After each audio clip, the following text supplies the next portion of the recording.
For nearly a century, Alpha Phi Alpha, the largest and oldest intercollegiate African-American fraternity in the country, has been exemplary in its efforts to provide groundbreaking leadership, direction, and support to communities of color everywhere. Likewise, for nearly a century, the Epsilon chapter of the Alpha Phi Alpha Fraternity Incorporated has continued to augment, fortify, and perpetuate the legacy of noble A Phi A.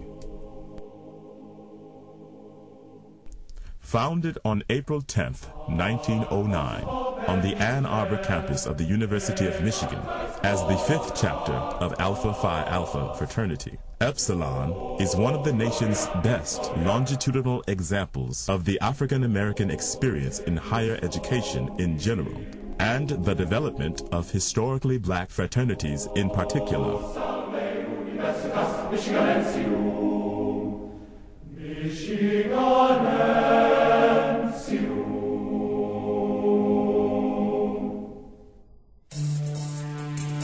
Affectionately hailed as the Fifth House and the Mother of the Midwest, Goodwill remains the monarch of this house, and college life on the Ann Arbor campus of the University of Michigan, and indeed on college campuses throughout the Midwest, has been indelibly marked by the beneficence of our existence as we continue to exemplify the legacy of alphahood. We at Epsilon have come to define alphahood as being the full embodiment of fraternal brotherhood, professional and scholastic achievement, social activism, and personal progress. To that end, we present this history compilation in great hope that it will serve as testimony, bearing witness to three irrefutable truths. 1. We, the Brothers of Epsilon, continue to have an undying love for A Phi A. 2. We persist to pledge ourselves, its mandates to obey. And 3. We indefatigably bear a steadfast interest in the life, legacy, and longevity of this chapter, the place where we first saw the light. This multimedia history compilation presents a colorful, panoramic, and eclectic view of a development in African American fraternity life, spanning almost 100 years, from the early 20th through the early 21st centuries, with photos, narratives, historical facts, media files, and personal accounts gathered from chapter initiates.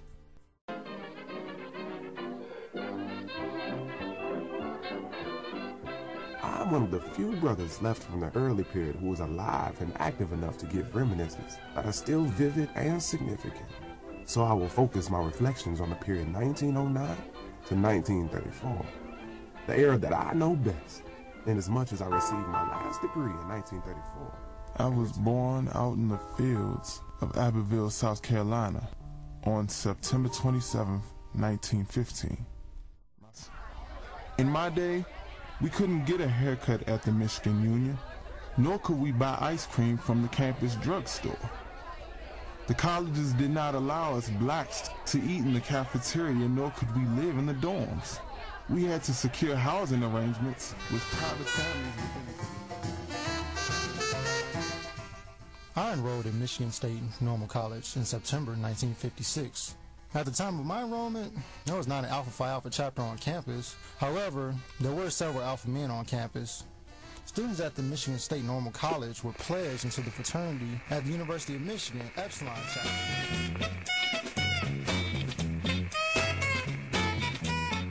Epsilon Chapter from 1960 to 1969. Progress in Turbulent Time. When I arrived on campus for the 1966 fall term, there were approximately 60 black students in my class. This was the largest number of black students to enter at the same time in the university's history.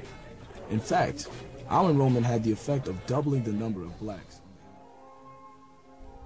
If fraternity membership is to be based on an agreeable exterior, a winning smile, a sleek dresser, a smooth talker, a good athlete, a social satellite, a fat pocketbook, or a color of skin, we are doomed to failure. Brother Belford Vance Lawson, 1929, 16th General President.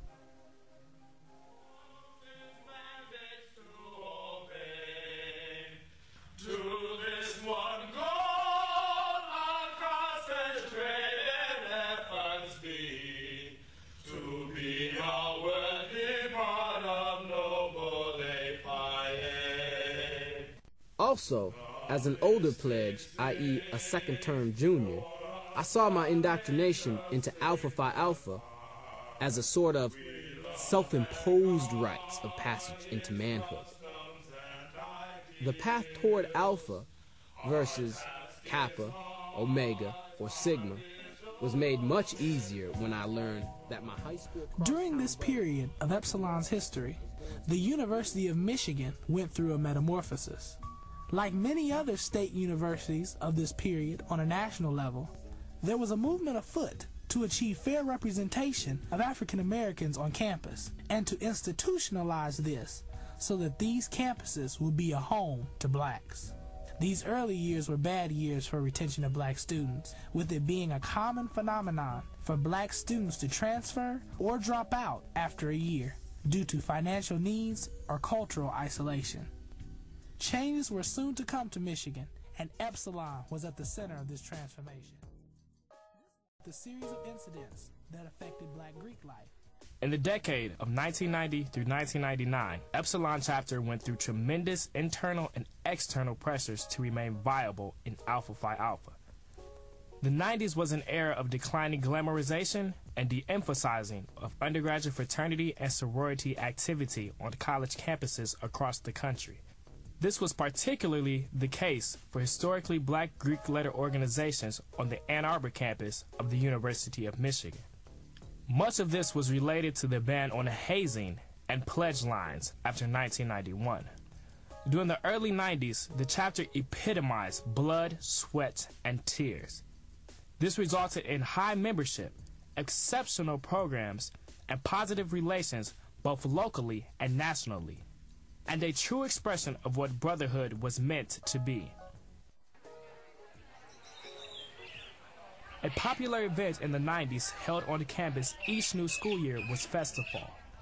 At this event, a number of student organizations would set up tables on the diag and pass out information about their groups as they tried to woo potential future members.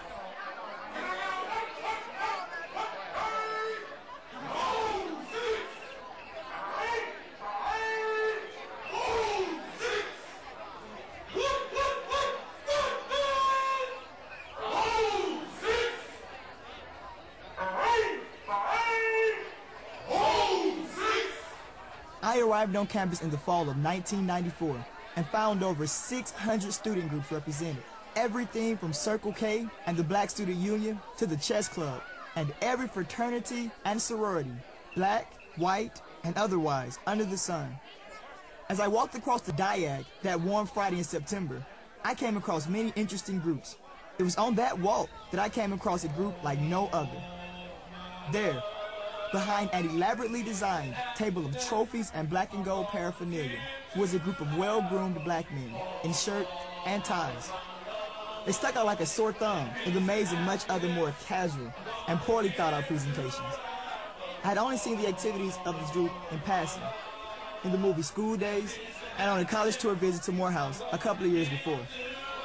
After a few minutes of casual banter with the men representing Alpha, I knew this was the one.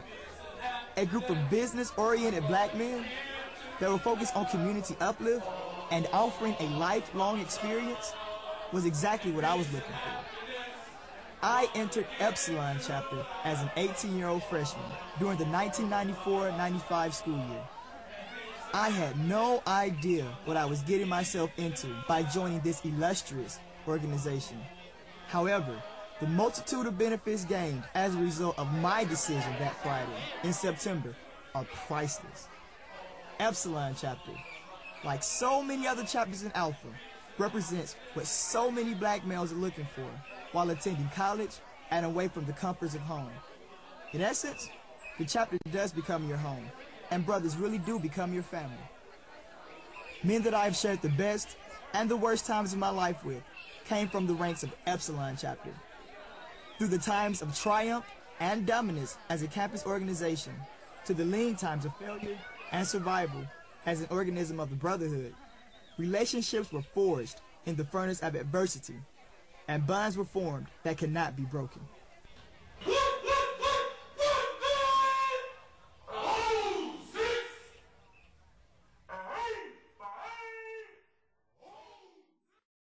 By the late 1990s, most of the black Greek letter organizations on campus only had memberships of 3 to 7 persons. Alpha Kappa Alpha sorority was no longer on campus, and there were no Alpha Angels or any other auxiliary organizations. The late 1990s seemed to have an effect on all Greek letter organizations' ability to have large intake classes. Some were managing to bring in a few. However, others were even less fortunate. By the fall semester of 1997, there were only 5 brothers that were actively participating. This meant that the younger brothers, i.e. neophytes, had to perform in critical leadership roles within the chapter. If we do not make whatever sacrifice is necessary to regain and maintain quorum, Epsilon chapter will die for lack of brothers. This mindset was passed down to us, and we passed it on to them. My love and peace and happiness, I'm gonna give to Alpha all of my love and peace and happiness. I'm gonna give to Alpha all of my love and peace and happiness. I'm gonna 10 or more years after the first General Convention was held, Alpha Phi Alpha was more or less on trial.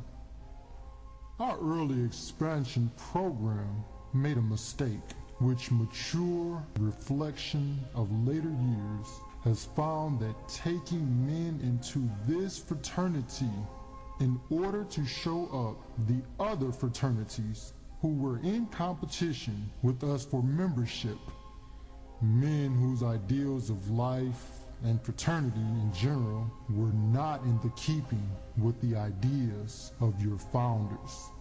But since they were accepted and initiated into the fraternity, they enjoyed the benefits of fraternal life mostly while in college.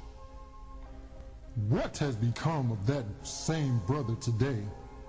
The answer, I am sure, is known to all of my audience. To all intents and purposes, that delinquent brother seemed fit for Alpha Phi Alpha material. Those brothers were actuated by a greed for gambling and a lust for pleasure, strong drink, and other forms of vice, which your founders would have never tolerated. May we never again pass through such trying years. Jewel, Nathaniel Allison Murray.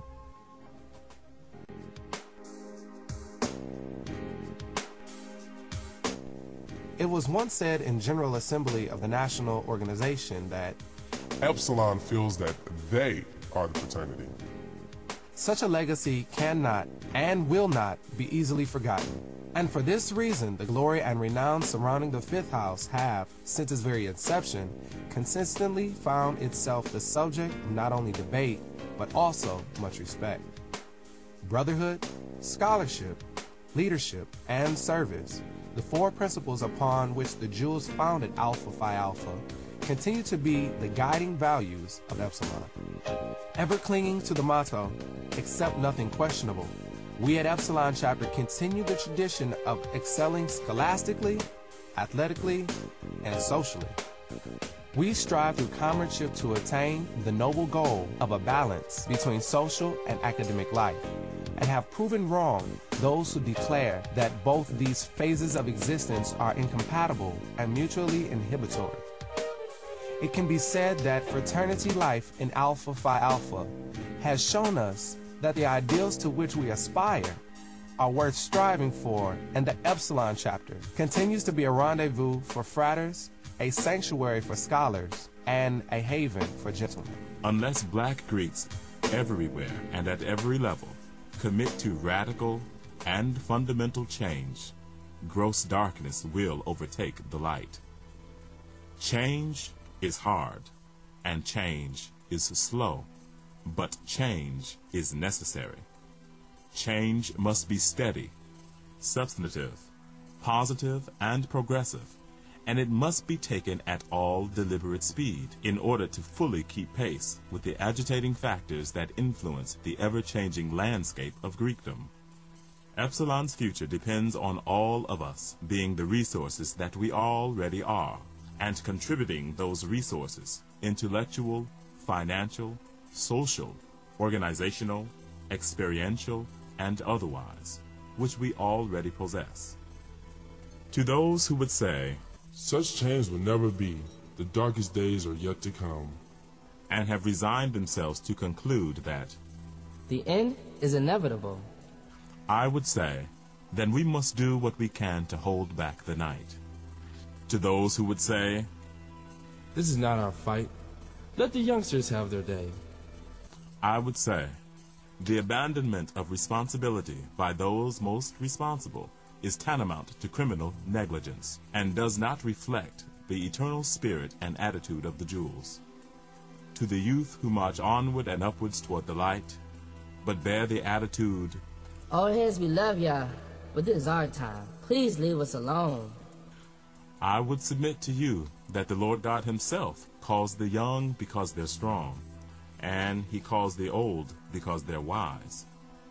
If these are the prevailing sentiments, then I regretfully predict that one day this great fraternity will revert back to the condition and mandate of its earliest beginnings, to that of a social club. And we will all be as the old axiom, once a man, twice a child.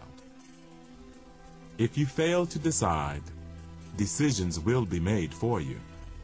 The fruit of indecision will be more chapters being snatched, shut down, and deregulated, more brothers and sisters being expelled, jailed, injured, or worse, and a heightened disdain and distrust on the part of the very community we are commissioned and compelled to serve, unless college chapters everywhere commit to substantive, meaningful, and lasting change, and unless brothers at every level support them in that effort. We will be as the dinosaurs, and college days. I hope that this documentation will help to increase the level of awareness, interest, education, and intelligence among today's college students regarding the history, development, and utility of Black Greek life. It is further our hope to encourage productive work among our fellow college brothers, and to kindle the flame of alphahood within alpha men everywhere and at every level, that we may all, in the words of Jewel Callis, do all that we can for dear old A Phi A.